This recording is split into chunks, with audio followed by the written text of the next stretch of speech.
Hi guys, so today's topic is going to be about aptitude test. I've been posting about this for the past 2 weeks and I decided to record the video. I will briefly explain you everything about the most common ones, and I will also help you, with some strategies and show you the real questions so you can get that job. It would mean a lot to me if you like this video and subscribe to my YouTube channel. Also share it if you find it useful, and follow me on the social media pages that will be in the description box below. What are the aptitude tests? Those are tests that measure your skills for that job. Usually the most common ones are verbal aptitude tests, numerical reasoning, and also critical reasoning tests. These are the ones I will talk about in this video. I will show you the questions you can get, I will give you the resources, and I will also suggest some some strategies how you can solve them. So I want you to know that these tests are more and more popular, and employers will be sending them via email, so you can do them online because it's a COVID situation. Prior to this, you would usually go to that facility and do the tests. I think it's better when you're doing at your own time on your laptop, so you're a little bit relaxed, you can choose the time and things like that. Prior to the test, I would always suggest you, when you get that email from the employer, to ask the employer, if it's not written, what is the format of the test, how long it will take, and ask for more information. I have been doing these tests for the past 10 years for every job position I was invited to. I hated them, honestly I hate them, but the more familiar I got to them, the better I perform each and every time. So if you know the format, you can use Google. I love Google. Google is the best thing that was ever invented. So use the Google and you will find the form of the test, and it really will help you, because you can if you see something previously and your brain does it and you learn the pattern, it's gonna be easier for you to actually perform well on the test, on the testing day. Second suggestion is do not do them after you come from work, because your brain is tired. Probably they squeezed you at work, you had so much problems and you cannot concentrate, because the most important thing on these tests is concentration. So don't do it after the work. If you can leave earlier, that's good. So rest 2-3 hours and then sit and do them, because usually it will be like a 1 hour 50 minutes. Another thing, don't do them also like in the morning prior to going to work, because that's not good. You are in a rush and you want to be concentrated. And fourth thing, this is my from my own experience, I don't perform well when I keep glancing at the timer. So I hate timer. So once I see the timer, I always make sure to find a tape to put on my laptop and don't see the timer, because timer is deconcentrating me. But because of so much tests that I did in the past, now I know that I only have like 30 to 40 seconds per question. This is something like I calculated, to get to some optimal number. Also, nobody expects from you to do all of them, because I think it's impossible. Or maybe some 0.001% of people can finish all like 30 questions within 20 seconds. But it's important the accuracy. So if you have like 30 questions in 20 minutes, make sure you do like at least 20 well, so you can you're actually accurate. Okay, so now I would like to tell you that we will start from verbal aptitude tests. So what are they? They measure your ability to understand and comprehend written passages. They measure verbal reasoning and logic, understanding of the language. So they also, like, for example, let's translate this to a job occupation. So if you are at a certain job occupation, they want to see how you will receive the message and how you will interpret it. They don't want somebody who will jump to the conclusion if they don't have XYZ information to draw that conclusion. So I want to tell you just some of the roles that these are the most common tests, and they are used in the following roles. Law and teaching, 90% of the time are used for law and teaching professions. Then they are used in consultancy, public sector. They're used even in a finance, science and engineering, and 25% maybe in the health. So they are the best way to see how co-workers and clients will perceive you, and how you can make logical decision when there are not insufficient information. You don't want to act, right? So these tests are they say they are objective, and that they measure these things, and they are better than any human eye or human resource manager who will subjectively choose the person or not. This is what the science says. I personally do not agree, because not all of people are test takers, and not all of them are good at taking the test. So I think this is, in my opinion, is not that good measure of the job performance. Okay, so now I will tell you some of the most common verbal reasoning tests. Those are SHL, verify ability tests. They are from 17 to 19 minutes. They have quickly and accurately to perform well. Then we have SHL VMG, 24 questions. They have 12 minutes to do 24 questions. Those are for managerial and graduate item bank. Then we have talent elements verbal ability. Questions are more difficult as you progress. Then we have Mendes financial reasoning test. They measure your financial abilities plus mix of the verbal. And they have 22 questions in 35 minutes. Then we have customized verbal reasoning tests used by larger corporations. They will, do mix of all of the above mentioned ones for the job occupation they are looking for. Then we have advanced verbal reasoning. We have 2 levels. General ability, they have 24 questions, 18 minutes. Those are Kenexa. And then graduate managerial, 32 questions, 25 minutes. This would be something like, for this graduate, it's something similar to GRE and GMAT. They have these kind of things as well. And then we have for business, just for the business and business occupation, so they measure different skill sets. We said, tips.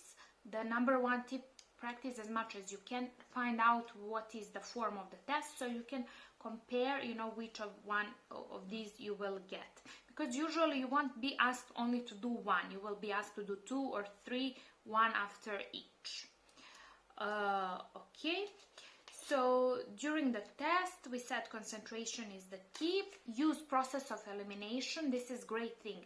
So if you do not know the question, try to eliminate the answer you're sure you're not, you know it's not the true, and then you guess. On the other hand, if you completely don't know, absolutely don't know the answer, don't dwell too much on that part, okay? And don't look at the clock, it's deconcentrating, that's what I said. And practice with the time, don't spend more than 40 seconds per question. Okay, so what are these tests? They are usually form of a passage, and they will ask you to say true, false, or information is not given. Sometimes they will ask you to choose the word that does not belong. So the questions in a verbal reasoning test can be about grammar, comprehension, verbal analogies, spelling, sentence completion, critical reasoning, and word groups. So let me tell you something. If you get the verbal test, ask the employer, is this going to be, about grammar, spelling, and things like that, or it's going to be more like a reasoning test?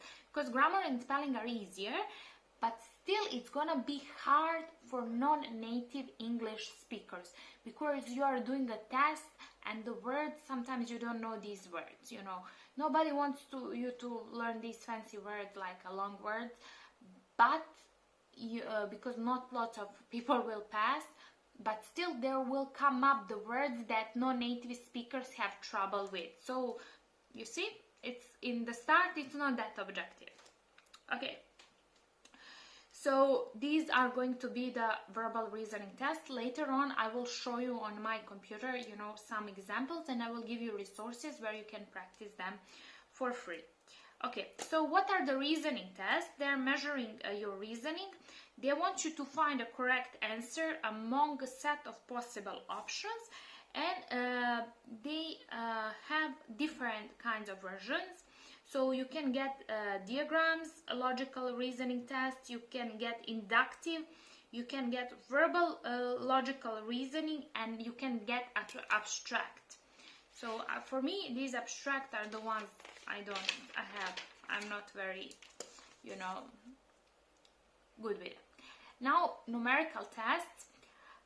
They measure how you interpret data. So usually, numerical tests will be associated with the jobs that require the numbers, So for example, those would be basic arithmetic. You can get you have to have mathematical knowledge, some kind of numerical knowledge, numerical reasoning, and numerical word problems. So they can get all these, all these tests can be given in this form. So let's repeat it. Now I will go to my computer. I will show you some examples of all this so you can get an idea. I will also give you the resources. But let's repeat. During the test, concentration is the most important. Familiarity. So if you know the format of the test, it's 30% of the test is done. Why? Because you can get familiar with doing the test. If you see something for the first time, it's most likely you're not gonna do it perform well. So if you know the format of the test, it's gonna help you perform the well. Why they're critical? They're critical because sometimes if you have two candidates and you cannot decide, their both resumes and work experience skills are same, who performs better on the test is the one who will get the job. Another thing, don't look at the timer. This is what confuses me. So if you practice prior to the test, you can get the sense of not spending more than, as I said, 30 to 40 seconds is the optimal to spend on each question. So now I will set up the camera to do the test, actually to show you the test and answers and give you some examples and how you can solve them. So if you need anything, please do not hesitate to contact me on my social media, and I will kindly ask you to like, share and subscribe to my YouTube video. So we are going to do the test now. Bye. Let's move on to this test. First, we're starting with the spirit level. We are starting with, we're not starting with the spirit level, we're starting with verbal tests. So spirit level should be used to ensure that the surface is straight, flat, horizontal, parallel, aligned. Answer is C, because you have to know what spirit level is actually. And then we will go, okay, let's move. Which of these words completes the sentence in a way that makes the most sense? Here is the example of verbal reasoning spelling. So if you know how to spell, you will know how to answer this question. C and B are the answers. Which of these is the missing word? So here you have to use the logic. There will be a lot of these, and sometimes they can use semicolons. So for example, they can give, let's say, cloth is to sail as something to something, let's say. So for example, here, what is common for kick and walk? To kick somebody, you need your feet, right? And to walk, you need your feet. So the missing word is a feet. This one is working together. Tom, Dick, and Harry need 9 hours to paint a 400-meter long fence. Working alone, Tom could complete the task in 8 hours. Dick cannot work as fast and needs 36 hours to paint the fence by himself. If Tom and Dick take the day off, how long will it take Harry to paint the fence by himself? So T plus D plus H equals 9 hours. Then we know T equals 18 hours. So what can T do in 9 hours? He can paint only 200 meters, right? So you write 9 hours, 200 meters. Then you write D equals 36 hours. What can he do by himself in 9 hours? He can paint 100 meters. Simple math, right? So 200 plus 100 is 300. So then we are left 100 meters for Harry, who can perform the same as Dick. So the answer is 9.